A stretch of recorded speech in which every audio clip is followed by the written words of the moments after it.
Nothing hurts more than standing at the edge of your life and realizing you've built nothing worth remembering. David Marshall Bennett understood this truth with brutal clarity as he stood before the rusted iron gates of Hartwell Manor on that gray October morning. At 62 years old, with hands calloused from decades of substitute teaching and a heart worn thin by loss, he held three things: a crumpled demolition notice, a brass key that felt heavier than it should, and the creeping certainty that this inheritance was just another burden he couldn't afford to carry. The mansion loomed before him like a monument to failure. 3 stories of Victorian architecture, once grand, now surrendering to time's patient assault. Paint peeled from the elaborate trim in long, curling strips. Windows on the upper floors were broken or boarded over with weathered plywood. The wraparound porch sagged under the weight of neglect, its ornate railings listing at dangerous angles. Vines strangled the turrets, and the front steps had cracked so severely that grass grew through the fissures. A sign wired to the gate read, "Condemned. Demolition scheduled January 15, 2026. 90 days." That's all the time David had to decide what to do with a property that required at least $300,000 in repairs just to meet code. The demolition notice estimated the cost of tearing it down at $45,000, money he didn't have. His entire life savings amounted to $18,000, most of which would disappear into next year's living expenses if he was careful. If he wasn't careful, it might last 6 months. David pushed open the gate. The hinges screamed in protest, a sound that echoed across the 3-acre property and disturbed a family of crows that had taken residence in the ancient oak trees lining the approach. The trees themselves were magnificent, easily 100 years old, their branches forming a canopy overhead that filtered the morning light into shifting patterns of shadow and pale gold. He wondered if Edmund Hartwell had planted them himself back in 1898, if the railroad tycoon had stood here imagining a legacy that would last generations. Instead, the property had become a graveyard of ambition.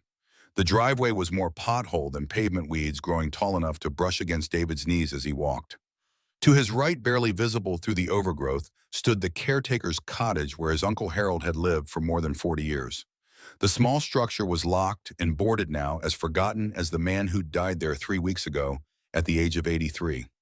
David had barely known Harold. They'd met perhaps 5 times in David's entire life, awkward visits in the 1970s when David was a boy, and Harold had seemed more interested in the mansion's history than in family connections.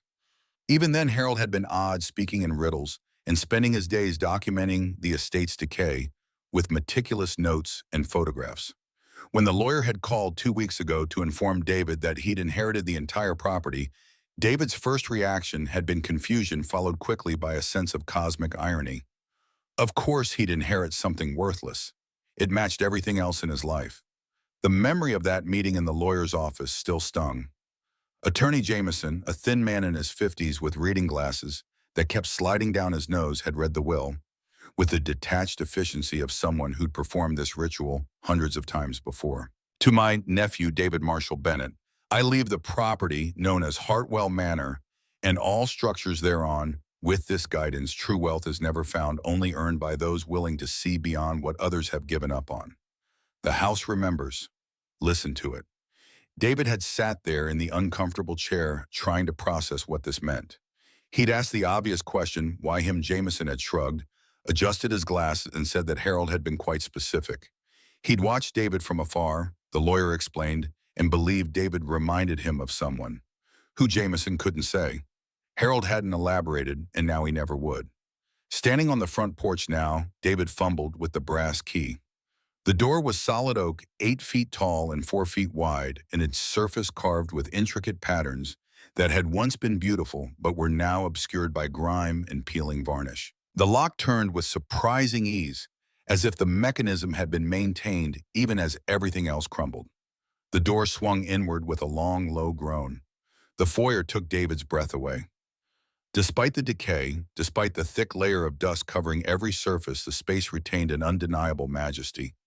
The ceiling soared 20 feet overhead, decorated with intricate plasterwork that depicted scenes from classical mythology.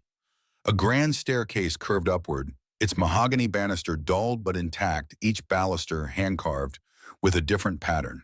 Stained glass windows flanked the door, casting colored light across the floor in shades of deep blue and crimson. Dust motes danced in the beams, thousands of tiny particles suspended in the still air, like stars in a forgotten galaxy.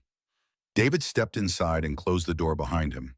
The silence was absolute, broken only by the sound of his footsteps echoing off the bare walls. He stood there for a long moment, taking in the scale of the place. This was what failure looked like when it had been standing for 100 years. Just like me, he thought. Still upright, but barely. He moved through the ground floor slowly, his shoes leaving prints in the dust. The formal dining room featured a massive stone fireplace that could have accommodated a man standing upright inside it. Built-in china cabinets lined one wall, their glass doors intact but their shelves empty. A single dining table remained long enough to seat 14 people, its surface warped from water damage but still solid. David ran his hand along the wood and felt a strange pang of loss for dinners that had been shared here, conversations that had filled this space with life and laughter. The library was next, and here David paused longer. The room was perhaps 20 feet square with built-in bookshelves rising 12 feet to the ceiling on 3 walls. Most of the shelves were empty, but scattered volumes remained leather-bound books with titles in Latin and Greek. A massive desk dominated the center of the room, its leather top cracked and faded but still imposing. In the corner stood a globe on a brass stand, its surface showing countries and borders that no longer existed, geographical snapshots of a world that had reorganized itself multiple times since this map was drawn. David picked up one of the remaining books. The pages were yellowed and brittle, but the text was still legible. It was a treatise on railroad engineering published in 1895. He set it down carefully and moved to the windows. They looked out over the rear gardens, which had gone completely wild. What had once been formal landscaping was now a tangle of overgrown shrubs and trees, paths disappearing under decades of unchecked growth. The kitchen, when he reached it, looked like a museum exhibit from the 1950s. Someone, probably Harold, had updated the space mid-century, installing a mint green refrigerator, a white enamel stove, and metal cabinets that were now spotted with rust. The sink was porcelain, deep and wide, with separate faucets for hot and cold water. Both dripped steadily, the sound marking time in the empty house. David tried the taps and got nothing but air and a groan from the pipes. The plumbing would need to be completely replaced. He was about to leave the kitchen when something caught his eye. The wallpaper near the pantry was peeling badly, hanging in long strips that revealed the plaster beneath. But in one section where the paper had come away completely, David could see something unusual. The wall beneath wasn't smooth plaster. It had texture patterns, as if someone had carved directly into the wood. David moved closer, pulling at a loose section of wallpaper. It came away easily, releasing a small cloud of dust that made him cough. Underneath, carved into the wooden wall with extraordinary precision, were symbols and patterns. Not random scratches, but deliberate designs that formed a complex geometric puzzle. David pulled away more of the wallpaper, working carefully, and the full scope of the carving revealed itself. The symbols covered nearly the entire pantry wall, arranged in a series of concentric circles with smaller symbols radiating outward. Some looked like mathematical equations. Others resembled compass roses or star charts. There were Greek letters, Roman numerals, and patterns that seemed to be some kind of code or cipher. And in the center of it all, carved deeper than the rest, was a single word in elegant script: begin. David stood there staring at the wall, his heart beating faster than it had in months. This wasn't random. This wasn't the work of someone passing time with idle carving. This was intentional, methodical, the product of hours or perhaps days of careful labor. Someone had created this and then hidden it behind wallpaper, preserving it for future discovery. He pulled out his phone and took photographs, trying to capture the entire wall from multiple angles. The light from the dirty kitchen window wasn't great, but he could see enough in the images to confirm what his eyes were telling him. These symbols meant something. They were a message or a map or a puzzle waiting to be solved. The discovery changed something in David. He'd come to the mansion that morning, carrying the weight of resignation, already half convinced that he'd have to let the place be demolished and walk away with nothing but the memory of another failure. But standing in front of this carved wall, seeing the word begin, staring back at him, he felt something he hadn't experienced in a long time: curiosity. Purpose. The faint stirring of hope that maybe, just maybe, there was more to this inheritance than a crumbling building and impossible debt. He thought about Harold's cryptic message in the will. The house remembers. Listen to it. Had his uncle known about these carvings? Had he spent 40 years in that caretaker's cottage, Knowing that the mansion held secrets, waiting for someone who would take the time to look, David spent another hour exploring the upper floors. There were 8 bedrooms on the second level, most of them damaged by water infiltration from the failing roof. The master bedroom occupied the entire east wing with tall windows that offered a view of the overgrown gardens and the town of Millbrook beyond. The 4-poster bed frame remained its dark wood still solid despite the years. The ceiling in one corner had collapsed, exposing rotted beams and water-stained insulation that would need to be completely replaced. The third floor was worse. Several rooms were completely unusable, their floors unstable, and their walls showing signs of structural damage. David didn't venture far, worried that the floorboards might give way beneath him. This level alone would cost $100,000 to repair, maybe more. As he descended the grand staircase back to the foyer, David's phone rang. The caller ID showed Michael Bennett, his son. They hadn't spoken in almost 3 months, and before that, their last conversation had been a tense, uncomfortable exchange about money. Michael had offered to help with bills. David had refused, pride getting in the way of practicality, as it so often did. The conversation had ended badly, with Michael frustrated and David feeling like even more of a failure. David considered not answering. But something about the morning's discovery, about the carved symbols and the word begin, made him press the accept button. Michael's voice was cautious, professionally polite. "Dad, what is it?" Not hello, not how are you, just an immediate assumption that David needed something. It hurt more than David wanted to admit. "I inherited Uncle Harold's property," David said, trying to keep his voice neutral. "I wanted to tell you about it. I thought maybe you'd want to see it." There was a pause on the other end of the line. "The condemned mansion, I saw the obituary." "What do you want, Dad? Money to fix it? Because I told you after last time that I can't keep bailing you out." David felt his throat tighten. "I'm not asking for money. I just found something interesting. Carvings, symbols. I think Harold's estate might be more than we thought." Michael's sigh was audible even through the phone. "Dad, please. Not another project. Remember the boat you were going to restore, the woodworking business? That was going to change everything. You can't save everything you think needs saving." The words landed like physical blows. David had forgotten about the boat. A 30-foot sailboat he'd bought for $5,000 5 years ago, convinced he could fix it up and sell it for a profit. It had sat in a storage yard for 2 years before he had finally admitted defeat and sold it for scrap at a loss. The woodworking business had been even worse, a partnership with another teacher that had collapsed after 6 months and left David $4,000 in debt. "This is different," David said, but even he could hear how weak the words sounded. "It's always different," Michael replied. "Look, I have a meeting in 5 minutes. If you need help selling the land, I can refer you to someone. But I can't watch you chase another fantasy that bankrupts you. I just can't." "I wasn't asking for help," David said quietly. "I just wanted to share something with you." The silence that followed was worse than anger.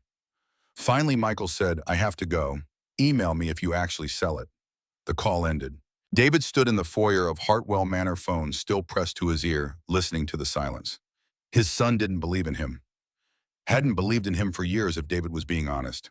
And why should he? David had given Michael plenty of reasons to doubt, plenty of failures to point to as evidence that his father was a dreamer who couldn't execute, a man who saw potential in lost causes but lacked the resources or ability to save them. But this time felt different. The symbols carved into the wall weren't a fantasy. They were real, physical, undeniable. Someone had taken the time to create an elaborate puzzle and hide it in this house. Someone had believed it was worth preserving, worth hiding, worth the effort of ensuring it would be discovered by the right person at the right time. David left the mansion as the sun reached its apex, casting harsh shadows across the overgrown grounds. He locked the door carefully, testing it twice to make sure it was secure. As he walked back to his car, he looked up at the building one more time. In the daylight, with full sunlight illuminating every crack and broken window, the mansion looked even more damaged than it had in the morning's softer light. But David saw something else now, too. He saw possibility. He saw a puzzle waiting to be solved. He saw a chance, however slim, to prove that he was capable of finishing something he'd started. His Honda Civic, a 2008 model with 180,000 miles on the odometer, started on the third try. The engine coughed and rattled before settling into its familiar, uneven rhythm. David pulled away from Hartwell Manor, slowly watching it recede in his rearview mirror, until the trees blocked it from view. He had 90 days, 3 months to figure out what those symbols meant, to understand what Harold had wanted him to find, to salvage something from this inheritance, before the town demolished it and turned it into a vacant lot. He drove straight to the Millbrook Public Library. If anyone in town knew about Edmund Hartwell and the mansion's history, it would be Eleanor Chang. She'd been the head librarian for more than 30 years, and in a town as small as Millbrook, she functioned as the unofficial keeper of local history. More importantly, she was one of the few people David could still call a friend. The library was a modest brick building on Main Street constructed in the 1960s, with the kind of practical architecture that valued function over beauty. Inside it smelled like old books and floor polish, a combination David associated with countless afternoons spent here during his teaching career, researching lesson plans and finding materials for his students. The main room was quiet, just a few patrons scattered among the stacks, and Eleanor was at the front desk, her silver hair pulled back in its usual neat bun, reading glasses perched on her nose as she worked on her computer. She looked up when David approached, and her face broke into a genuine smile. "David, I was hoping you'd come in. I heard about Harold's will." Eleanor was 68, 10 years older than her husband had been when he died of a heart attack 8 years ago. She and David had grown closer in the years since Sarah's death, two people who understood what it meant to lose a spouse and struggle to find purpose in the aftermath. They'd never been more than friends, but it was a friendship David valued more than he could express. "I need your help," David said, pulling out his phone and showing her the photographs of the carved symbols. "I found these in the mansion. I think they mean something." Eleanor's eyes widened as she studied the images, zooming in to examine details. "Oh my, David, this is remarkable." She looked up at him, her expression serious. "Edmund Hartwell was a genius. Did you know that? Railroad magnate, yes, but also an inventor and a cryptographer. He was obsessed with puzzles and codes." She led him to the local history section, a quiet corner of the library where tall shelves held bound volumes of old newspapers, town records, and family histories. Eleanor pulled several books from the shelves with the practiced ease of someone who knew exactly where everything was stored. She spread them across a reading table, opening to pages she'd clearly marked years ago for reference. Edmund Hartwell was born in 1854 in Pennsylvania. Eleanor explained, running her finger down a page of text. His family were blacksmiths, poor but skilled. Edmund started working on the railroads at 18, and by the time he was 24, he'd invented an improved brake system that made trains significantly safer. He patented it, sold it, and used the money to invest in railroad stocks and bonds. By 1898, when he built Hartwell Manor, he was one of the wealthiest men in Connecticut. She pulled out a photograph, a sepia-toned image of a distinguished man in his 40s, standing in front of the mansion when it was new. Edmund Hartwell looked directly at the camera with an expression that was both confident and concerned, as if he carried knowledge that weighed on him. David stared at the face and felt an odd sense of recognition. Something about the man's features, the set of his jaw, the depth of his eyes, reminded David of his own reflection. "But here's where it gets interesting," Eleanor continued. "In the 1920s, Edmund became a founding member of something called the Stewardship Society. It was a secret organization, or at least very private, made up of wealthy industrialists and inventors. Their philosophy was that wealth without wisdom creates tyrants. They believed great fortunes should only pass to those who would use them wisely." David leaned forward, his attention fully captured. "What does that mean?" Eleanor pulled out another book, this one of a collection of newspaper articles from the 1920s. "It means they created tests, challenges for their heirs. Some members wrote elaborate wills with impossible conditions. Others hid their fortunes and left clues for family members to follow. Edmund was particularly known for his love of cryptography, but he even published a book about it in 1925. She showed David a photograph of the book's cover, The Language of Secrets, by Edmund Hartwell. "Do we have a copy here?" David asked. Eleanor smiled. "We do. I'll get it for you. But first you need to see this." She pulled out a Hartford Courant newspaper from October 28, 1929, preserved in a protective plastic sleeve. The headline read, "Railroad Baron Vanishes." The article detailed how Edmund Hartwell and his family had disappeared suddenly, leaving behind unpaid bills, confused servants, and a mansion full of furniture. They'd left in the night with a single trunk, and no one in Millbrook had seen or heard from them since. "This was 5 days before the stock market crash that started the Great Depression," Eleanor said. People at the time thought Edmund had predicted the crash and run away to avoid losing his fortune, but others believed he'd hidden his wealth somewhere safe before he left. David felt his pulse quicken. "Do you think that's possible?" Eleanor looked at him seriously. "David, I've lived in this town my entire life. I've heard the stories about Hartwell Manor for decades. Treasure hunters, historians, curious teenagers, they've all explored that house looking for something valuable. No one's ever found anything. But no one's ever found carved symbols like these either." She tapped the phone screen showing David's photographs. If Edmund did hide something, he would have made it challenging to find. Not impossible, but difficult enough that only someone patient and intelligent would succeed. Someone worthy, as he might have said. David stayed at the library until it closed at 6, reading everything Eleanor could find about Edmund Hartwell. He learned that the railroad tycoon had 2 children, William and Margaret, and that William had died in World War I in 1918. Margaret had married a man named Cross and moved away before the family's disappearance.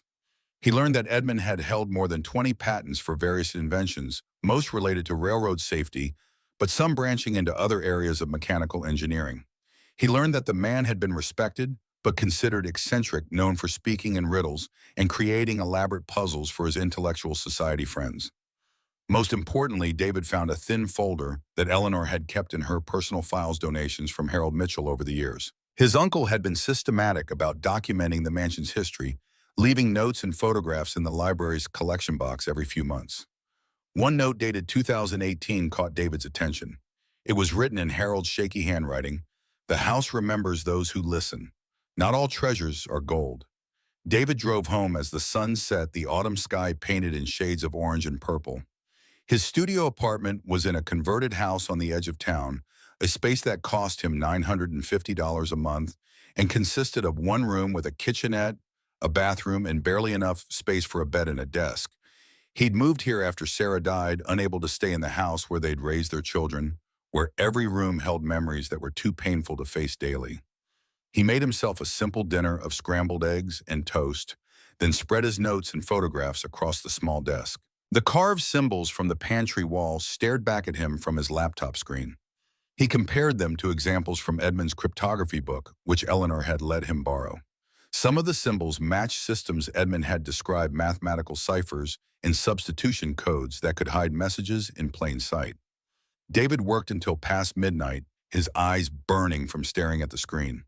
He was about to give up for the night when his phone buzzed with a text message. It was from Jennifer, his daughter. His heart jumped. Jennifer almost never initiated contact. The message was brief. "Michael said you're messing with that mansion. Developer called him asking about you. What are you doing?" "This isn't like you." David stared at the message, trying to parse its meaning. A developer had called Michael asking about him. That was strange. The property wasn't even officially listed for sale. How would a developer know he'd inherited it, and why would they contact Michael instead of approaching David directly? He texted back, "What developer?" "What did they say?" The response came 3 minutes later. "Vincent Cross, Cross Development Group. Michael didn't give him any info. Said the guy was fishing for information about your finances and plans for the property." "Be careful, Dad." David opened his laptop and searched for Vincent Cross. The man's company website appeared immediately sleek and professional. Cross Development Group specialized in acquiring distressed properties and converting them into luxury condominiums. Recent projects showed before and after photos of old buildings transformed into expensive modern housing. Vincent Cross himself smiled from an About Us page, a handsome man in his early 40s with prematurely silver hair and the kind of expensive suit that spoke of significant success. But why was he interested in Hartwell Manor? The property wasn't just distressed, it was condemned. The cost of renovation would be astronomical, far more than the land was worth. Unless Vincent knew something David didn't. Unless the rumors about hidden treasure weren't just local folklore. David looked at his phone at Jennifer's message still on the screen. "This isn't like you," she'd written. And she was right. The old David, the David who'd spent the last 8 years drifting through life in a fog of grief and self-doubt, wouldn't have pursued this. He would have taken the easy route, accepted the inevitable demolition, and walked away. But something had changed when he'd seen those carved symbols. Something about the word begin, carved deep into the wood by a man who'd lived a century ago, had awakened a part of David he'd thought was dead. The part that believed in possibility. the part that refused to give up without trying. He looked at Edmund Hartwell's portrait, which he'd photographed at the library. The railroad tycoon stared back at him with that same expression of determination mixed with concern. Two men separated by a century, both facing impossible odds, both trying to leave something meaningful behind. David opened a new document on his laptop and began typing. He didn't know what he was going to find in Hartwell Manor, or if he'd find anything at all. But he knew he was going to try. He was 62 years old. Most of his life was behind him. He'd failed his wife, failed his children, failed at most of the things he'd attempted in the past decade. But this one time, he was going to see it through. He was going to solve Edmund Hartwell's puzzle, whatever it took. Outside his window, Millbrook settled into the quiet rhythms of a small town at night. Somewhere across town, Hartwell Manor stood in darkness, keeping its secrets for one more day. But change was coming. David could feel it in his bones, a certainty that had nothing to do with logic and everything to do with faith. Faith that maybe, just maybe, he'd finally found something worth fighting for. The Millbrook Public Library opened at 9 in the morning, but David was waiting outside at 8:30, coffee in hand and notebook tucked under his arm. He'd barely slept, his mind churning through possibilities and patterns, seeing those carved symbols every time he closed his eyes. Eleanor arrived at 8:45, her silver hair pulled back in its usual bun, carrying a leather bag that David knew contained her lunch and whatever book she was currently reading. She smiled when she saw him waiting. "I had a feeling you'd be here early. Come on, let's get started before the morning crowd arrives." Inside, Eleanor led him not to the main reading room, but to the basement archives, a climate-controlled space where the library kept its most valuable local history materials. She unlocked a metal cabinet and pulled out a box David had never seen before, one marked simply, "Mitchell Donation, 2015. Your uncle left this with me 10 years ago." Eleanor explained, setting the box on a work table. "He made me promise not to open it until after his death and only to show it to whoever inherited the property. I've been waiting for you to come asking." Inside the box was a leather-bound journal. Its pages yellowed with age, but the handwriting still clear. David recognized the name on the first page immediately: Edmund Hartwell, Private Journal, September to October 1929. His hands trembled slightly as he turned the pages. The entries were dated starting in early September and continuing through late October. Edmund's handwriting was precise and elegant, the product of an education that valued penmanship and clarity of thought. David began reading, and with each entry, the puzzle pieces started fitting together. September 10th, 1929. The signs are unmistakable. The market is a house of cards built on speculation and greed. I have warned my colleagues in the society, but most refuse to see what is coming. I must prepare for the inevitable collapse. My wealth must be preserved, but not for mere survival. It must serve a purpose greater than myself. September 25th. I have begun the construction. Catherine thinks me mad, spending our evenings working on hidden chambers and elaborate mechanisms. The children do not understand why their father has become so secretive, but someday someone will. The puzzle must be complex enough to deter the greedy, yet solvable by someone who values wisdom over wealth. The Stewardship Society's principles must guide this work. Only the worthy should inherit what I am preserving. David looked up at Eleanor. He knew the crash was coming. He saw it before it happened. Eleanor nodded. Edmund was brilliant, but more than that, he was observant. He understood economic patterns in ways most people didn't. Keep reading. October 15th. The chamber is complete. 3 keys I have hidden: the first in the place of nourishment, the second in the place of learning, the third in the place of rest.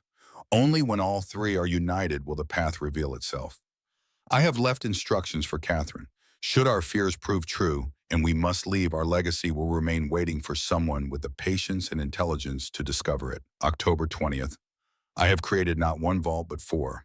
The first will test patience. The second will test intellect. The third will test courage. The fourth will test the heart. Only someone who passes all 4 deserves what I have hidden. May they use it wisely and understand that true wealth is not measured in gold, but in how we lift others.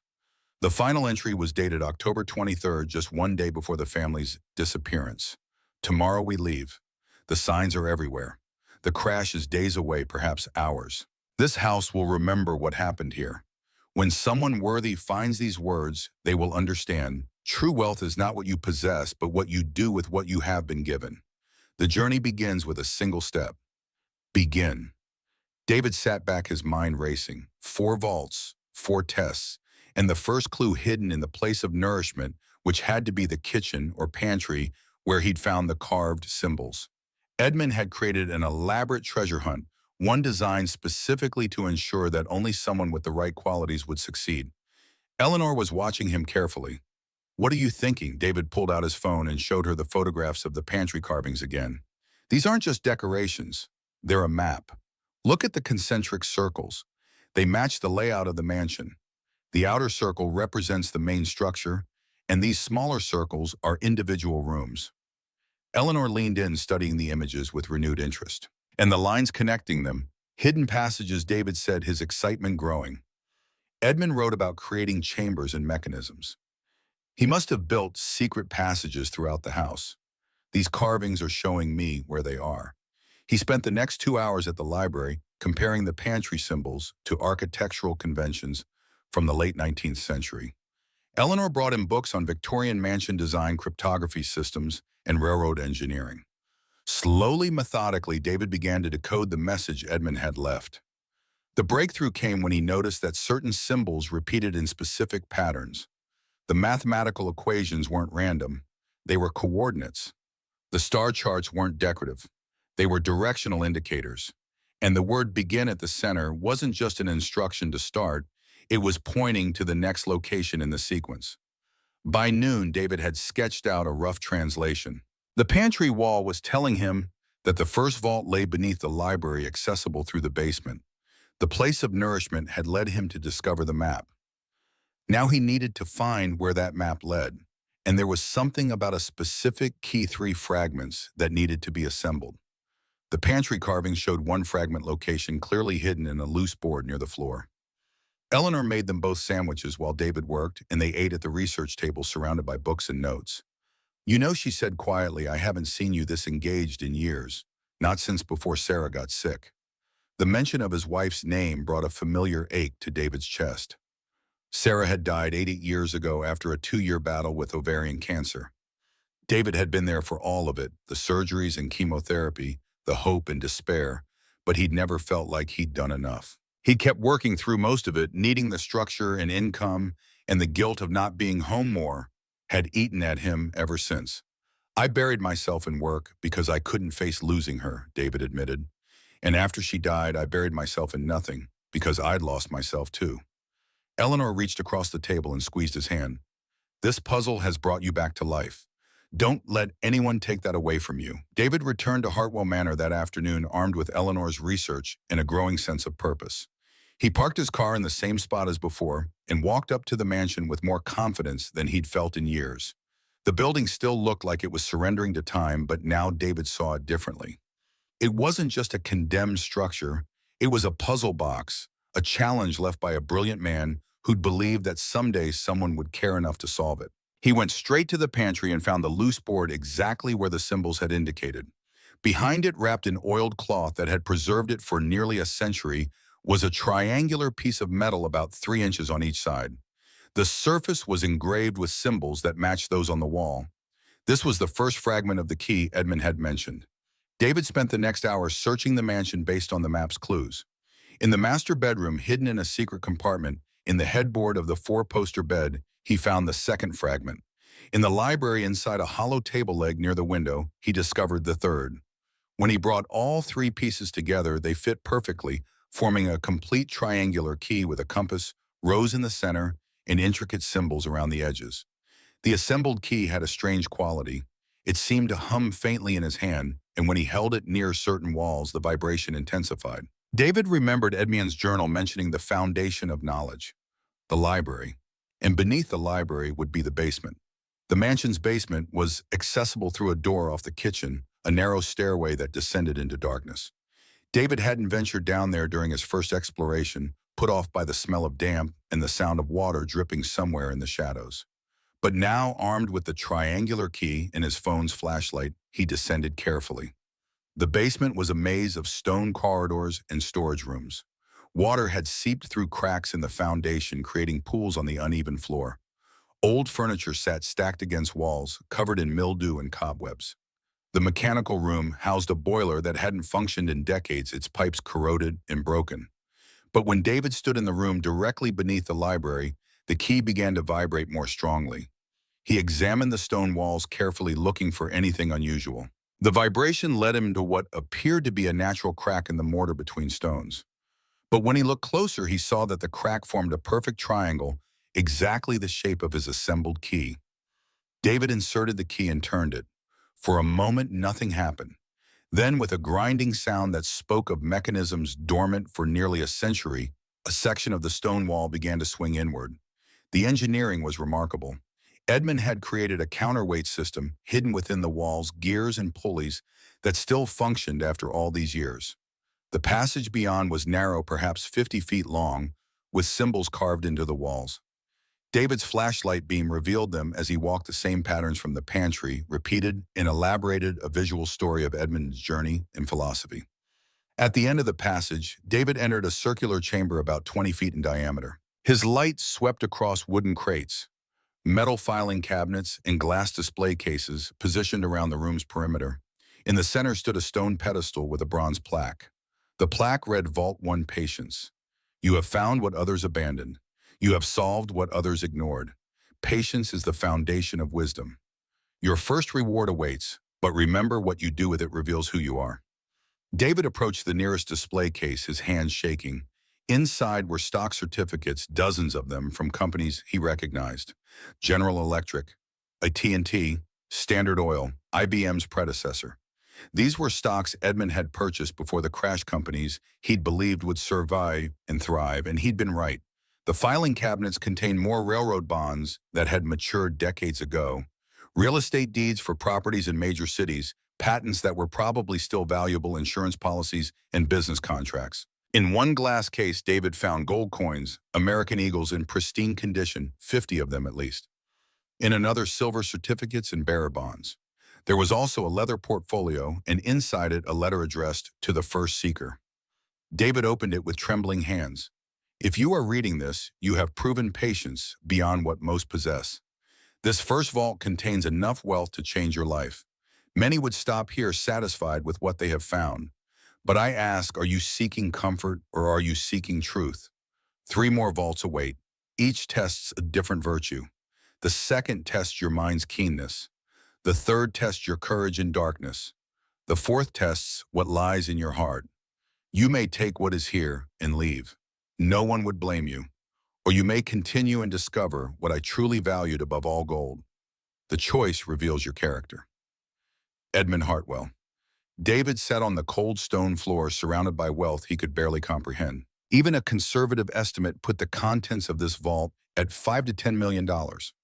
Stock certificates alone, if they'd appreciated over 96 years, could be worth millions. The gold coins were worth at least $100,000 at current prices. This was real. The treasure was real. And this was only the first vault. But as David read Edmund's letter again, he understood that stopping here would be a failure. Not a financial failure, but a moral one.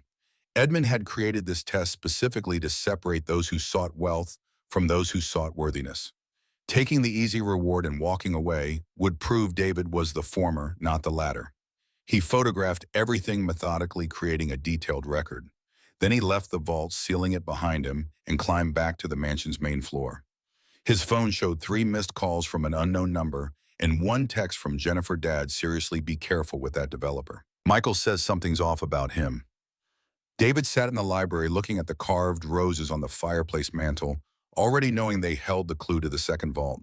But before he could investigate further, he heard the sound of a car pulling into the driveway.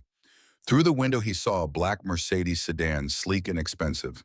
A man stepped out, and David recognized him immediately from the website photos. Vincent Cross, dressed in a tailored charcoal suit, walked up to the mansion's front door with the confidence of someone who owned the world. David met him on the porch. "Mr. Bennett," Vincent said, extending his hand.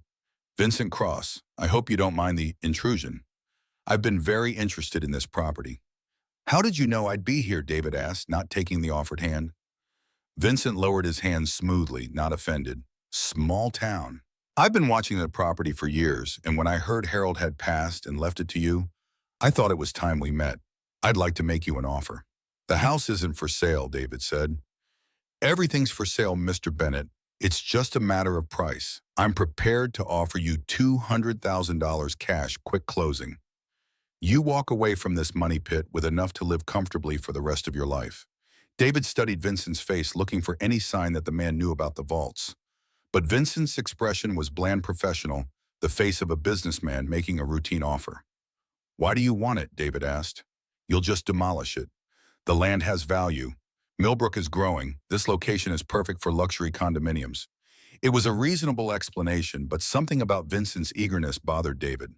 The man had contacted Michael, had researched David's finances, had been watching the property for years. That wasn't normal behavior for a simple land acquisition. "I need time to think about it," David said. "Of course.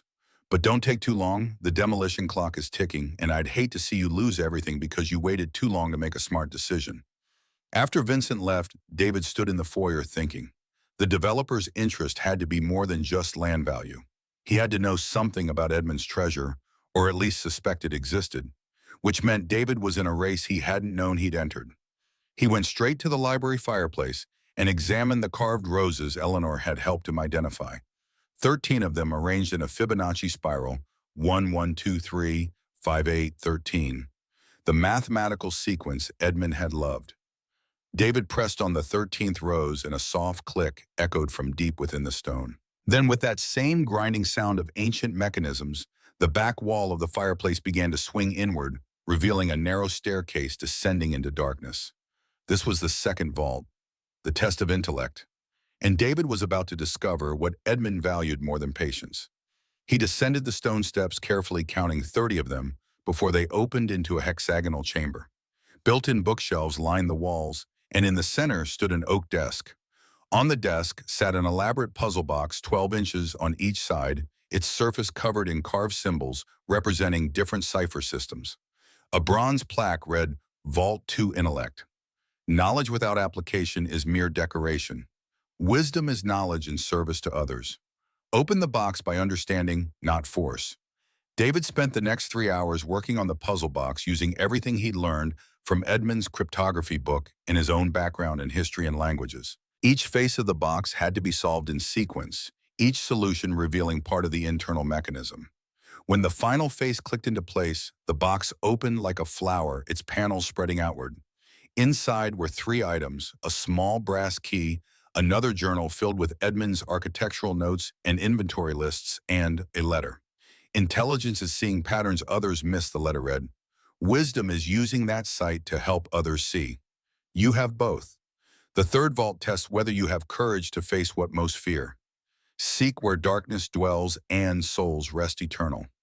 David was examining the journal's inventory when he heard footsteps above. Someone was walking through the mansion. He froze, listening as the footsteps moved through the library, paused, then approached the fireplace. He quickly packed the puzzle box contents into his backpack and switched off his flashlight, standing in the darkness as the footsteps stopped at the top of the hidden stairs. "Mr. Bennett," a man's voice called down, smooth and cultured. "I know you're down there. We should talk." It was Vincent Cross. The developer had come back, had somehow known David would be in the vault. David didn't respond, waiting in the darkness. After a long pause, the footsteps retreated. David waited 5 more minutes before climbing back up. The library was empty, but his notebook, which he'd left on the window ledge, had been moved. Vincent had been looking through his notes. David left the mansion quickly, his heart pounding. In the driveway, Vincent's Mercedes was gone, but David could see it parked down the street watching. This wasn't just about business anymore. Vincent knew what David was searching for, and he wasn't going to give up easily. David drove to Eleanor's house and told her everything. She listened with growing concern, then went to her study and returned with a folder. "I've been researching Vincent Cross," she said, spreading documents across her kitchen table. "He's been buying properties like Hartwell Manor for 6 years. All of them estates built between 1890 and 1930, all in distress or condemned, and he's demolished every single one." "Why?" David asked. Eleanor pulled out a genealogy chart. "Because Vincent Cross's grandmother was Margaret Hartwell Cross, Edmund's daughter. Vincent is Edmund's great-great-grandson, and he's been searching for the family treasure for years." David stared at the chart, understanding flooding through him. Vincent had a blood claim to the inheritance. If he could prove family connection, he might be able to challenge David's ownership of anything found in the mansion. But there's more, Eleanor said, showing him a copy of Edmund's 1925 will. There's a clause here that might save you. It says that in event of dispute, ownership of hidden assets shall be determined by successful completion of the worthiness challenge. Blood relation holds no claim should a non-relation prove worthier through deed and character. So if I complete Edmund's challenge before Vincent can stop me, the treasure is legally mine, David asked. According to this, yes. But Vincent has resources you don't. Lawyers, money, time.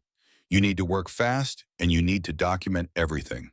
They spent the rest of the evening photographing every page of Edmund's journals and creating a digital record of David's discoveries. By midnight, they had a comprehensive timeline proving David's progress through the vaults. When David finally left, Eleanor walked him to his car. "Be careful," she said.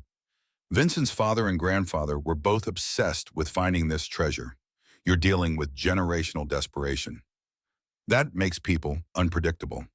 David drove home, his mind already working on Edmund's third clue, where darkness dwells and souls rest eternal.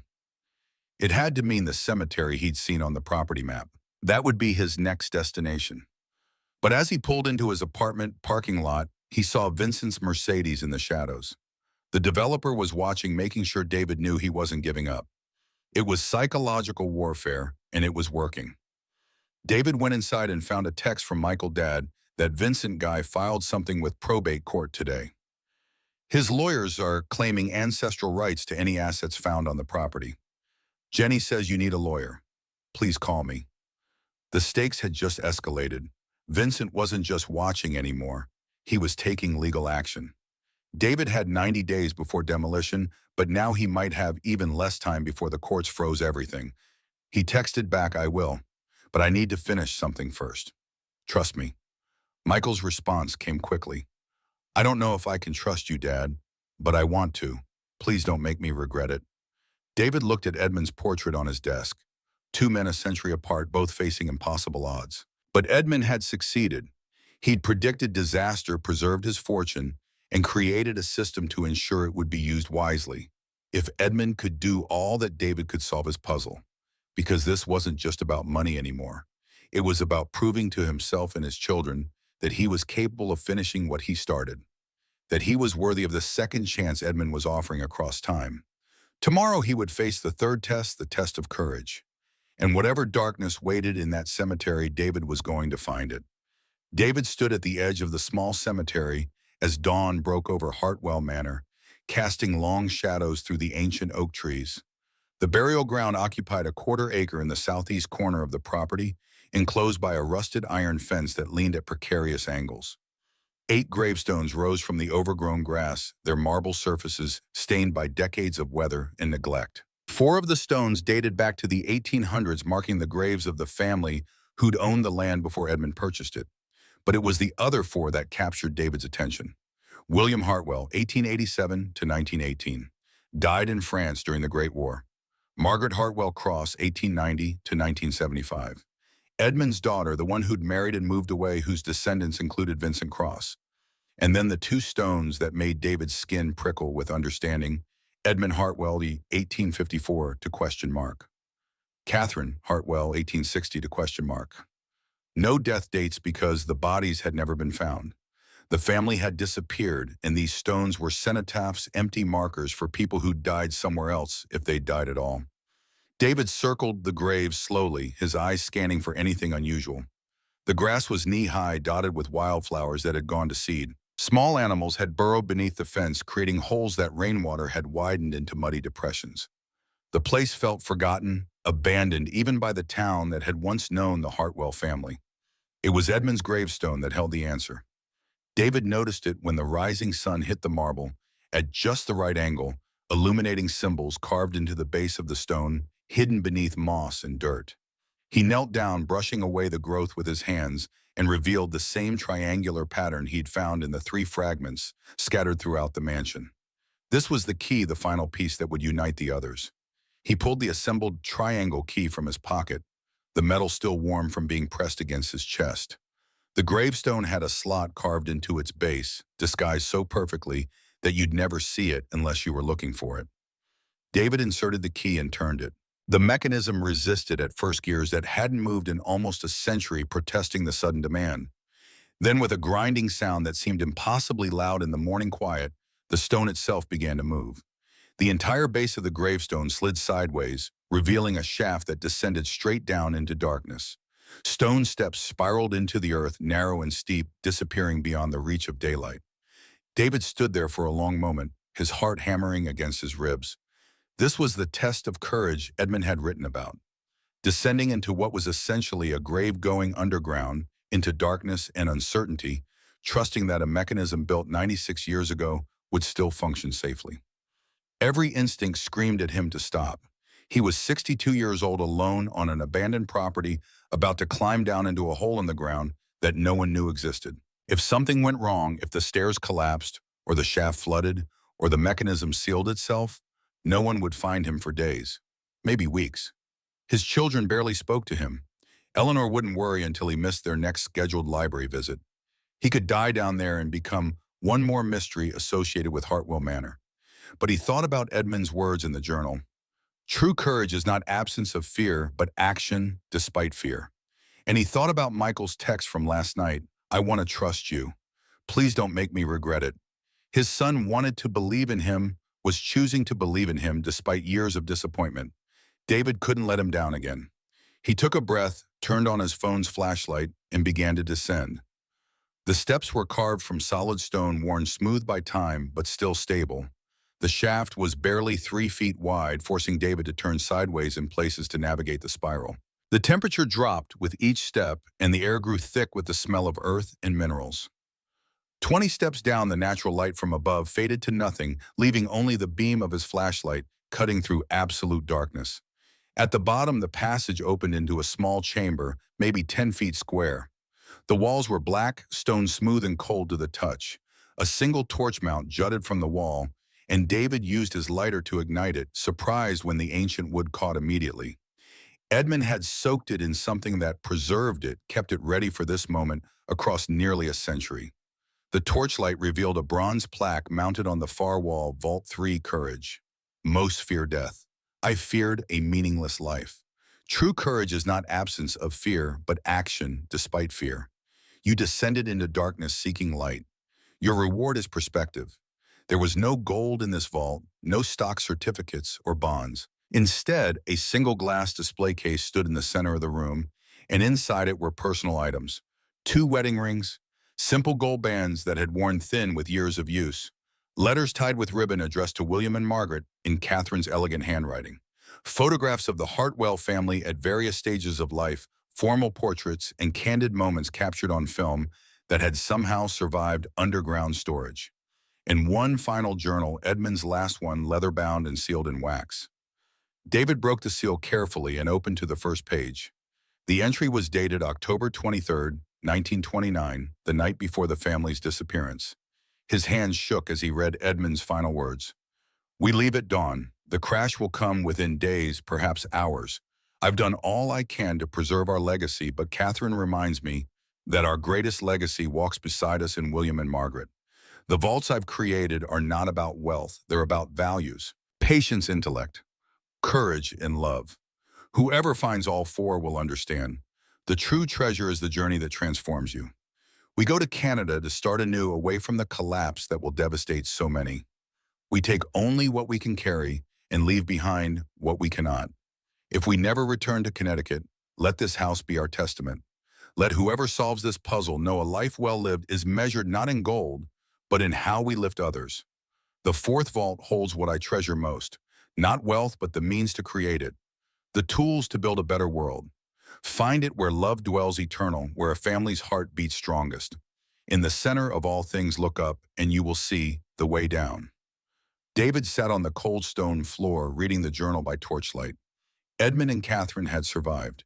They'd made it to Canada, started over with nothing, and lived out their lives in relative anonymity. Margaret had been 9 years old when they left, old enough to remember, but young enough to adapt. The family had never returned to Millbrook, had never claimed the fortune Edmund had hidden, because they'd found something more valuable, peace, safety, a life unburdened by the collapse that had destroyed so many others. And now, sitting in a chamber Edmund had built as a final test, David understood what the railroad tycoon had been trying to teach. The previous vaults had held material wealth stocks and bonds and precious metals, but this one held only memories and wisdom. The real treasure wasn't the money, it was the transformation that came from pursuing it. The patience to persist, the intelligence to solve problems, the courage to face fears, and the love that made it all meaningful. David carefully photographed every page of the journal, every item in the display case, documenting everything as Eleanor had instructed. Then he climbed back up the narrow stairs, emerging into morning sunlight that felt almost painfully bright after the darkness below. The gravestone mechanism had remained open waiting for him, and he carefully closed it again, returning Edmund's secret to its hiding place. He was walking back toward the mansion when his phone rang. Michael's name appeared on the screen, and David answered immediately, expecting news about Vincent's legal filing. Instead, his son's voice was tight with a different kind of urgency. "Dad, where are you right now at the mansion? Why, what's wrong?" Vincent Cross showed up at my office in Boston this morning, walked right past security, sat down in my lobby and waited for me. He wanted to talk about you. David felt ice settle in his stomach. What did he say? That he's going to court Monday to get an injunction. Full seal on the property you banned from entering, all assets frozen pending a genealogy verification.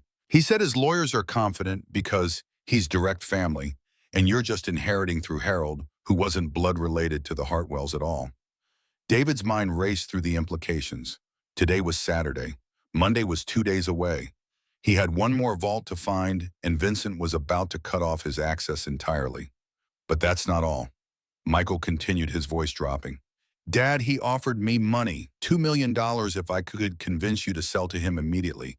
He said it would be enough to pay off my mortgage, set up college funds for Emma and Jack, and still have plenty left over. He said you're going to lose in court anyway, and this way the family gets something." David closed his eyes. Vincent was trying to turn his own son against him, using Michael's financial security and his children's future as leverage. It was ruthless and effective because David knew his son's life would genuinely be easier with that money. Michael worked 80-hour weeks at his investment firm, lived in an expensive Boston suburb to access good schools, and carried the stress of providing for his family in one of the country's most expensive cities. "What did you tell him?" David asked, dreading the answer. "I told him to get the hell out of my office," Michael said, and there was something fierce in his voice that David hadn't heard in years. "I told him I don't care if you're chasing windmills or treasure or nothing at all. You're my father, and no amount of money makes it okay for some stranger to try to buy my loyalty."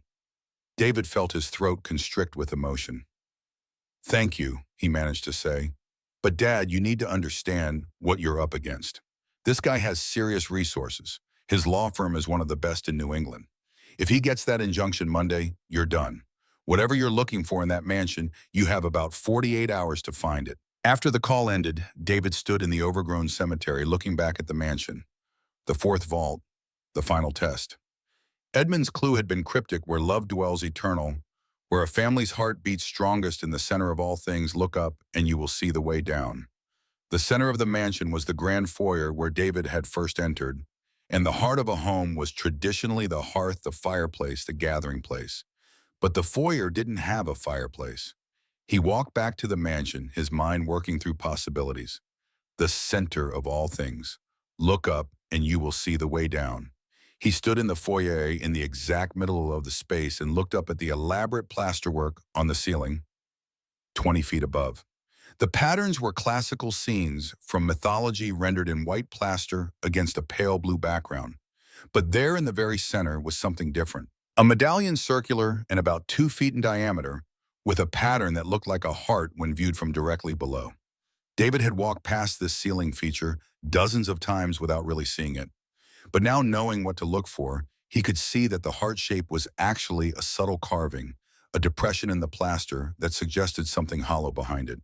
And the way the light hit it, there seemed to be a small hole in the center, barely visible from the ground. He needed to get up there. David searched the mansion until he found an old wooden ladder in what had once been a storage closet. It was rickety and uncertain, but it held his weight as he climbed toward the ceiling. Up close, the medallion was clearly a mechanism. The heart shape was actually a keyhole, but not for any key David had found. It was shaped differently, more ornate, and as he examined it, he realized it was meant to hold something specific. He climbed down and pulled out his phone, reviewing the photographs he'd taken of all three vaults. In Vault 2, the puzzle box had contained a small brass key that David had assumed was for the filing cabinets. But what if it had a different purpose? He retrieved it from his backpack and climbed the ladder again. The key fit perfectly. David turned it, and the entire medallion began to rotate. But instead of opening a door or revealing a passage, it activated something else. The floor beneath the foyer began to hum a deep vibration that David could feel through the ladder.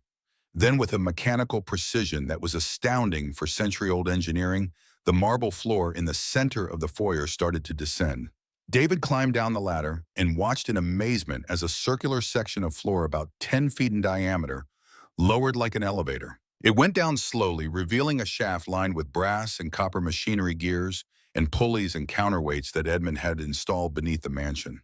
The platform descended 40 feet before coming to a smooth stop. David grabbed his backpack and flashlight and stepped onto the platform. There was a lever on one side, and when he pulled it, the platform began to rise again. At the top, he reset the mechanism and climbed back on, riding it down into the depths beneath Hartwell Manor. The shaft opened into a chamber that took David's breath away. This wasn't a small, hidden room like the others. This was a vault the size of a small house, 30 feet in diameter, with a domed ceiling that rose 15 feet overhead. Skylights, cunningly disguised as decorative elements on the mansion's exterior, let in filtered natural light. The space was beautiful, almost sacred, with polished wood floors and walls lined with built-in shelving and cabinets. A bronze plaque dominated one wall, Vault for Love. This is what I valued above all.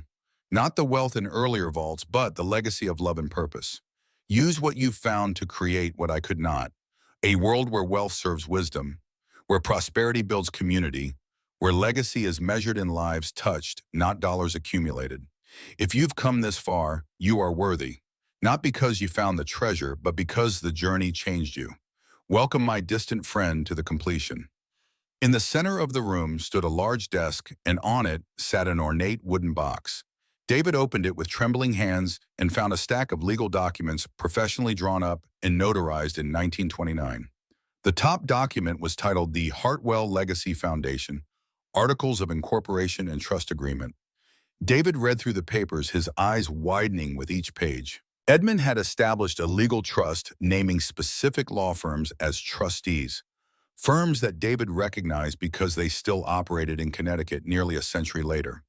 The trust stipulated that whoever completed all 4 vault challenges would become the primary trustee regardless of blood relation to the Hartwell family. The assets held in trust were to be used for specific purposes: education, community development, historic preservation, innovation, support, and family security. Beneath the legal documents was an inventory, and the numbers made David dizzy. Stock certificates from companies that had not only survived the Depression, but had become dominant forces in American industry. Property deeds for buildings in Boston, New York, and Chicago that were now worth fortunes. Government bonds that had been accumulating compound interest for 96 years. Gold and silver in quantities that represented millions of dollars at current market prices. The total value, conservatively estimated, exceeded $500 million. But the final document was a letter, and it was this that brought tears to David's eyes. Edmund had addressed it simply to the worthy. You've completed what took me a lifetime to build. This foundation is now yours to steward. Use 80% for community benefit. Keep 20% for your family's security. Ensure your children and grandchildren understand wealth is a responsibility, not a right. I never had the chance to build this foundation myself. Fate took me elsewhere, and Catherine and I chose peace over wealth, family over fortune. But I trusted that someday someone would find what I'd hidden. Someone patient enough to decode the symbols, intelligent enough to solve the puzzles, courageous enough to descend into darkness, and loving enough to understand that the greatest treasure is the opportunity to help others. That someone is you. Thank you for being worthy. Thank you for persevering. Thank you for understanding that the true treasure was never the gold. It was becoming the person capable of handling it wisely. Your friend across time, Edmund Hartwell. David sat at the desk and wept. He wept for the years he'd wasted in grief and self-doubt. He wept for the relationship with his children that he'd nearly destroyed through absence and pride. He wept for Sarah, who would never see this moment, but who would have been so proud. And he wept with relief and gratitude that Edmund Hartwell, a man who died before David was born, had believed enough in the possibility of worthiness to create this elaborate test. He spent the next 6 hours in the vault photographing every document, creating a detailed inventory, and understanding the scope of what he discovered. The trust documents were legally binding and had been maintained by the designated law firms for nearly a century, waiting for someone to trigger the completion clause. The assets were real, verified, and properly recorded. Edmund had thought of everything. It was late afternoon when David finally ascended the platform back to the foyer. He was exhausted, emotionally drained, and overwhelmed by the responsibility he'd just accepted. But he was also more certain of his purpose than he'd been in decades. This wasn't just about saving himself or proving something to his children. This was about honoring Edmund's vision and using incredible resources to make a real difference. His phone showed 17 missed calls and a dozen text messages. Most were from Eleanor, worried because he hadn't checked in. 2 were from Michael. 1 was from Jennifer, and seeing her name made his heart skip. She never called. He listened to her voicemail first. "Dad, it's Jenny. Michael told me what Vincent tried to do. I've been looking into this guy's legal strategy, and I think I can help. I'm driving up from New York tomorrow. We need to talk before Monday." His daughter, who hadn't volunteered to help him with anything in 5 years, was coming to Millbrook. David called her back immediately, and she answered on the first ring. "Dad, where have you been? I've been trying to reach you for hours. I found it, Jenny. I found what Edmund Hartwell hid. And it's not just treasure, it's a foundation, a legal trust, everything we need to fight Vincent's claim." He heard her sharp intake of breath. "You're serious. You actually found a real treasure." "I found what Edmund wanted someone to find. And according to his trust documents, completing the challenge makes me the legal trustee. Vincent's blood relationship doesn't matter." Jenny was quiet for a moment, and David could almost hear her lawyer's mind processing the implications. "Dad, I need to see those documents. If they're authentic and properly executed, you might actually have a case. A good one." They talked for an hour, David explaining the vaults and the tests, while Jenny asked precise legal questions about dates, witnesses' notarization, and the law firms involved. By the end of the conversation, she sounded cautiously optimistic. "I'm leaving New York at 6 tomorrow morning," she said. "I'll be there by 10. Don't talk to Vincent, don't sign anything, and for God's sake, don't go back into that mansion until I've seen the trust documents. If this is real, if it's as solid as you think, we can fight this, but we need to be smart about it." After hanging up with Jenny, David called Eleanor and gave her the condensed version of his discoveries. She listened in amazed silence, then said, "David, you need to understand what's about to happen. When this becomes public, when people learn about a $500 million treasure found in Millbrook, your life will never be the same. The media, the attention, the pressure. Are you ready for that?" David looked around the foyer of Hartwell Manor, at the grand staircase and stained glass windows, at the space that had seemed like nothing but a burden when he'd first inherited it. "I've spent 8 years being invisible, Eleanor, hiding from life because I was afraid of failing again. Maybe it's time to be visible, to matter, to do something that outlasts me." That evening, David sat in his small apartment and wrote an email to Michael and Jenny. He told them everything, holding nothing back. The symbols in the vaults, the tests and the treasure, Edmund's vision, and the trust he'd created. He attached photographs of the documents and explained what he thought it all meant. Then he wrote something he should have written years ago. "I know I failed you both when your mother was sick. I wasn't there enough, wasn't strong enough, wasn't the father you deserved. I've been trying to apologize with words, but words are cheap. So instead, I'm going to show you. This foundation that Edmund created, this opportunity to use wealth for good, I want you both to be part of it. Not because you're my children, but because you're exactly the kind of people Edmund was hoping would inherit this responsibility. Smart, ethical, capable. You're the legacy I'm most proud of, even if I didn't do enough to help you become who you are." He hesitated before clicking send, wondering if he was being too emotional, too vulnerable. Then he thought about Edmund's letter. "Thank you for being worthy," and he sent the email. Michael's response came 20 minutes later. "Dad, I'm on the first flight to Hartford tomorrow morning. We're going to court Monday together. All of us. Jenny's response was even shorter. See you at 10. Bring coffee. David went to bed that night knowing that Monday would bring a fight unlike anything he'd experienced. Vincent Cross would have expensive lawyers and legal precedents and every advantage that money could buy. But David had something Vincent had never managed to obtain: completion of Edmund's challenge.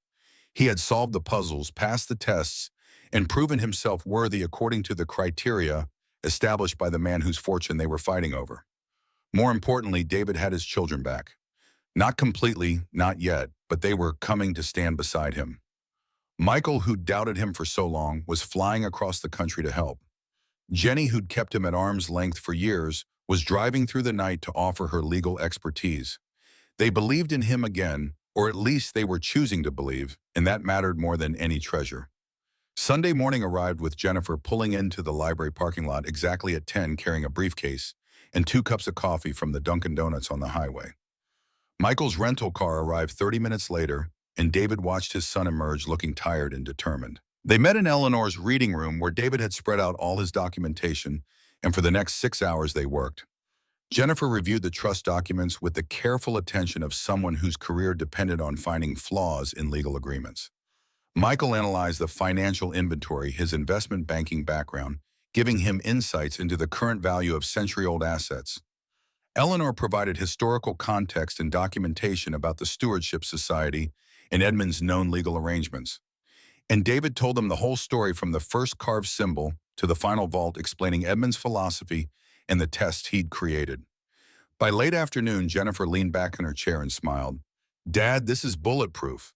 The trust was properly established, properly maintained, and the completion clause is clear. Vincent can claim blood relation all he wants, but Edmund explicitly wrote that worthiness supersedes heredity. If we can prove you completed the challenges, which we can with your photographs and documentation, then the trust names you as the legal steward." Michael was looking at spreadsheets on his laptop, running calculations. "The assets are legitimate. I cross-referenced the stock certificates against historical records, and they're all real.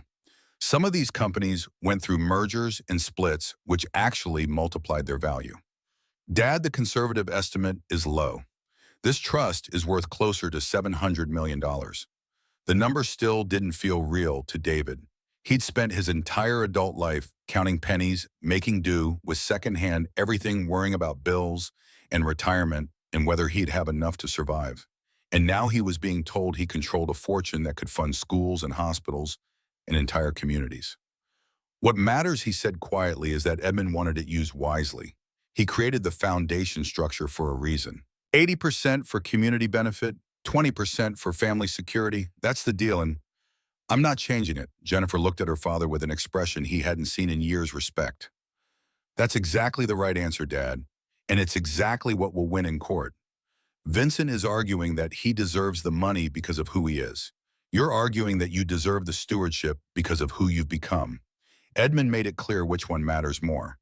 They worked through the evening, preparing documents and strategy for Monday's court hearing. Michael called colleagues in Boston to get recommendations for Connecticut attorneys who specialized in estate law.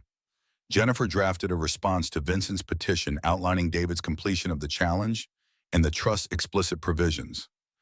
Eleanor compiled historical documentation about Edmund's known wishes and the Stewardship Society's principles. At midnight, exhausted but prepared, they finally stopped. Michael looked at his father across the table and said, "You know, Mom would be proud of you, right? Not because of the money, because you didn't give up." David felt his eyes sting with tears. "Your mother believed in me even when I didn't believe in myself. I wish she could see this." "She can," Jenny said softly, "and she's probably laughing at how typical it is that you'd stumble into the opportunity of a lifetime and your first thought would be giving most of it away." They slept in Eleanor's spare bedrooms, the 3 of them under one roof for the first time in years. David lay awake for a long time, listening to the quiet sounds of the house settling, thinking about Edmund Hartwell and the journey that had led him here. Somewhere across a century of time, a railroad tycoon had built an elaborate puzzle and trusted that eventually someone would solve it. Someone who valued patience and intelligence and courage and love. Someone who would use incredible wealth not for personal gain, but for collective good. David had never thought of himself as that someone. He'd spent most of his life feeling inadequate, always falling short of his own expectations and everyone else's. But Edmund's tests hadn't been about perfection. They'd been about persistence, about being willing to try, even when success seemed impossible, about caring more about doing right than doing well. Monday morning would bring Vincent Cross and his lawyers in a legal battle over one of the largest hidden fortunes in American history. But tonight, David Bennett was at peace. He'd completed Edmund's challenge. He'd reconciled with his children. He'd discovered that worthiness wasn't something you were born with, but something you earned through choices made in moments of doubt and fear. The house remembered just as Harold's note had promised. And what it remembered was that true treasure is never found, only earned by those willing to see beyond what others have given up on. David had seen beyond the ruined mansion to the puzzle within. He'd seen beyond his own failures to the possibility of redemption. And most importantly, he'd seen that at 62 years old, with most of his life behind him, he could still become someone worth being. The courtroom at Millbrook County Courthouse had been packed that Monday morning, news of the treasure discovery having leaked despite David's attempts at discretion. Vincent Cross had arrived with 3 lawyers from a prestigious Boston firm, their expensive suits and leather briefcases projecting an air of inevitable victory. David had sat at the plaintiff's table with Jennifer beside him, Michael in the row behind, and Eleanor in the gallery offering silent support. Judge Patricia Morrison, a woman in her late 50s with steel-gray hair and a reputation for no-nonsense rulings, had listened to Vincent's attorneys present their case.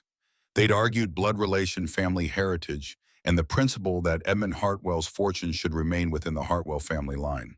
They'd produced genealogical records, historical documents, and expert testimony about inheritance law. Then Jennifer had stood, and in her calm, precise lawyer's voice, she'd presented David's case. The trust documents properly executed and maintained for 96 years. The completion clause that superseded all blood claims. The photographs documenting David's journey through all 4 vaults, each image time-stamped and geotagged.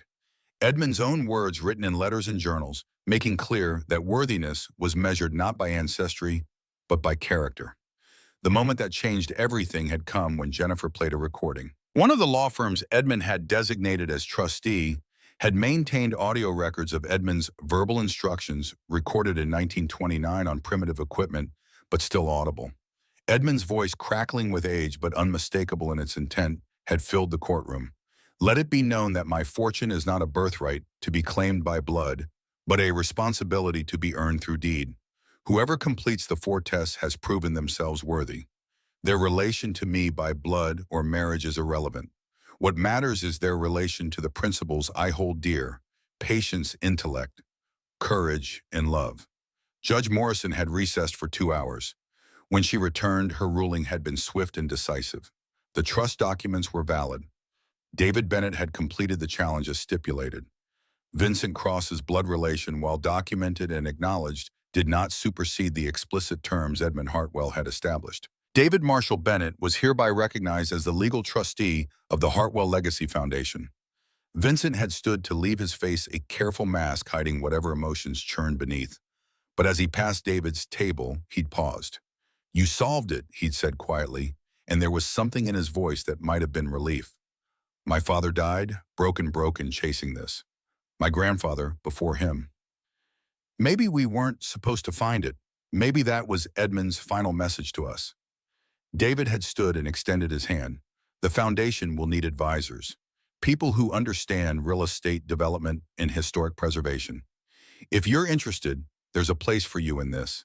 Vincent had stared at David's outstretched hand for a long moment, then taken it. "Why would you offer me that?" "Because Edmund wanted his legacy to help people. Your people. Your family's obsession hurt you. Let's turn that into something positive." Now, 6 months later, David stood on the restored front steps of Hartwell Manor and watched the afternoon tour group gather in the grand foyer. The mansion gleamed with fresh paint in its original Victorian colors, cream with hunter green trim and burgundy accents. The windows had been replaced, the roof rebuilt, the plumbing and electrical systems brought up to modern code while preserving the historical character. The restoration had cost $8 million, but it had been worth every penny. The building now served multiple purposes. The first floor was a museum dedicated to Edmund Hartwell's life and the history of the Stewardship Society. Visitors could see the carved symbols that had started David's journey, the puzzle box from Vault 2, and carefully curated items from all four vaults. Interactive displays let people try simplified versions of Edmund's puzzles, and a timeline showed the economic context of 1929 and Edmund's prescient escape. The second floor housed the Foundation's offices.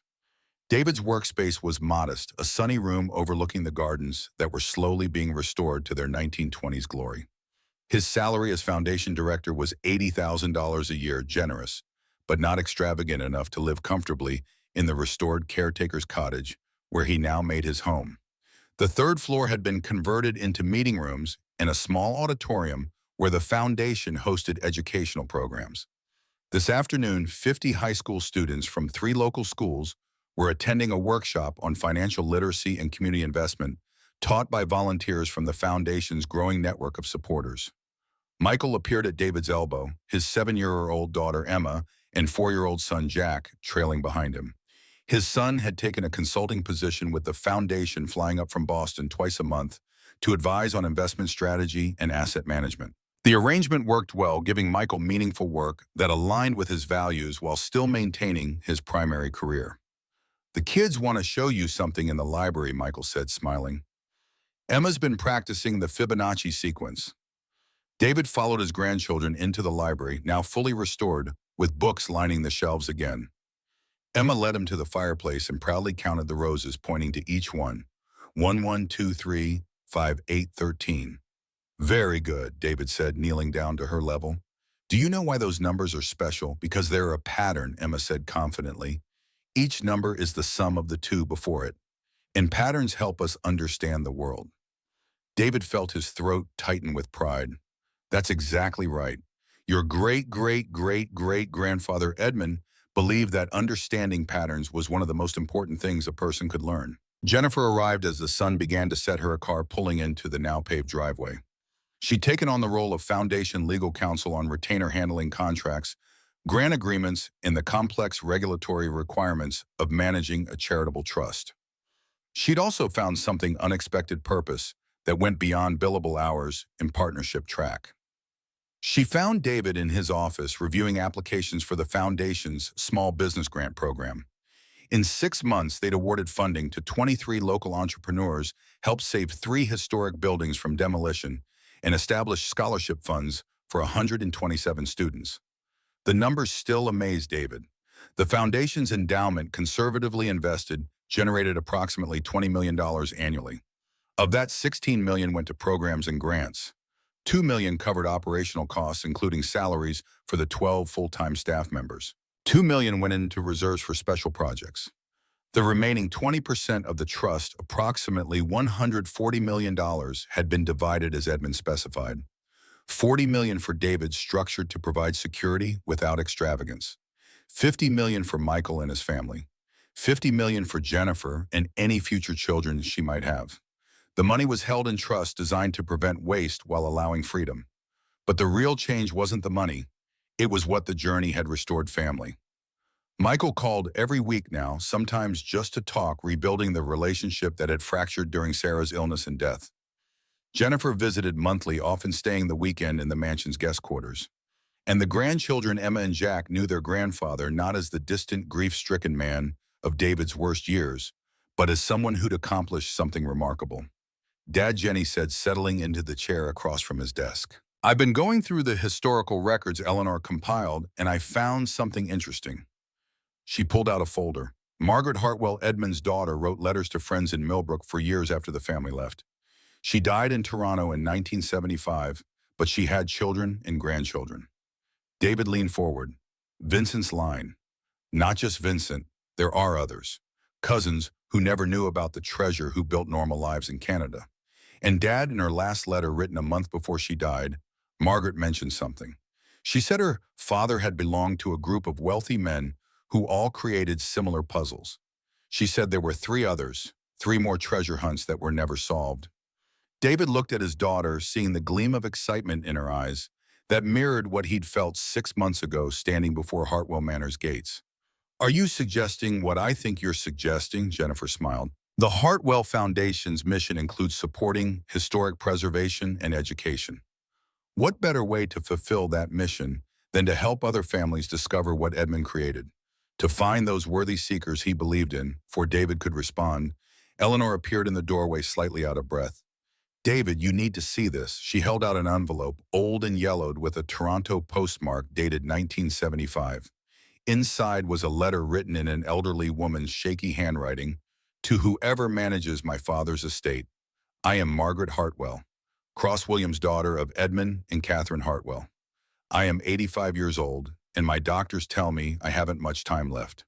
I never returned to Millbrook, never claimed my father's fortune because he taught me that some things matter more than money.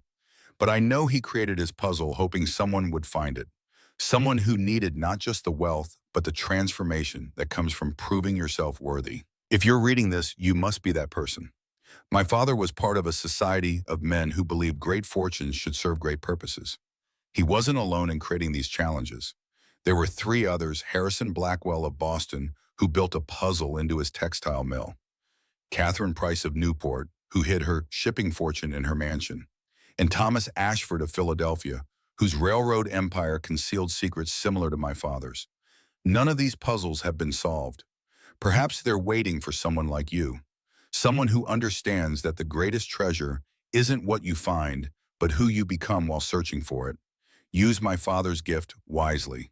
And if you're so inclined, help others discover theirs. With gratitude and hope, Margaret Hartwell, Cross Williams. David read the letter 3 times, then looked at the faces around him. His daughter, brilliant and passionate. His son, whose footsteps he could hear in the hallway as Michael returned from the tour. Eleanor, who'd believed in him when he couldn't believe in himself.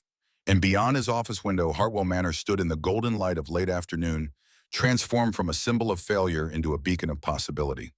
The foundation would grow, he knew.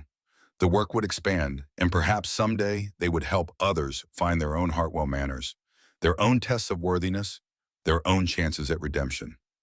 But tonight, David would have dinner with his children and grandchildren in the restored dining room where Edmund Hartwell's family had gathered a century before. They would sit at the long table, now polished and gleaming, and share a meal beneath the same roof that had witnessed one man's vision and another man's rebirth. 2 portraits hung side by side in the main hall. On the left, Edmund Hartwell and his family, photographed in 1925. On the right, David Bennett with Michael, Jennifer, Emma, and Jack, photographed just last month. Between them, a brass plaque read, "Two families 100 years apart, united by courage, wisdom, and love. Legacy is not what we leave behind, but who we become in the journey." The Hartwell Legacy Foundation, established 1929, fulfilled 2026, David stood before the portraits as the evening tour ended, and visitors filed out, their voices echoing in the foyer as they discussed what they'd learned. He thought about the morning he had first stood here, broke and broken, seeing nothing but another failure waiting to happen. He thought about Sarah and how she'd always believed he was capable of more than he believed himself. She'd been right. He thought about Edmund Hartwell, who trusted that someday, across the vast gulf of time, someone would care enough to solve his puzzle. Someone who would use the treasure not for selfish gain, but for collective good. And he thought about the word that had started everything carved deep into a pantry wall nearly a century ago: begin. At 62, David Marshall Bennett had begun again. He discovered that it was never too late to change, never too late to prove yourself worthy, never too late to become the person you were always meant to be. Outside, the sun set over Millbrook, painting the sky in shades of gold and crimson. Hartwell Manor stood solid and beautiful, its secrets revealed but its magic intact. And somewhere in Boston, Newport, and Philadelphia, 3 more puzzles waited. 3 more chances for transformation. 3 more opportunities for someone to discover that true treasure is never found, only earned by those willing to see beyond what others have given up on. But that was a story for another day. Tonight, David had everything he needed: family purpose and the knowledge that he'd taken his one last chance and made it count. The house remembered. And what it remembered was that sometimes the greatest victories come not from never falling, but from finding the courage to rise one more time. David switched off the lights in his office and headed toward the dining room, where the sound of his grandchildren's laughter echoed through halls that had been silent for too long. The Hartwell Legacy Foundation had work to do, lives to touch, and futures to build. But first there was dinner to share, and love to celebrate, and a family to cherish. Some treasures, after all, couldn't be locked in vaults or measured in dollars.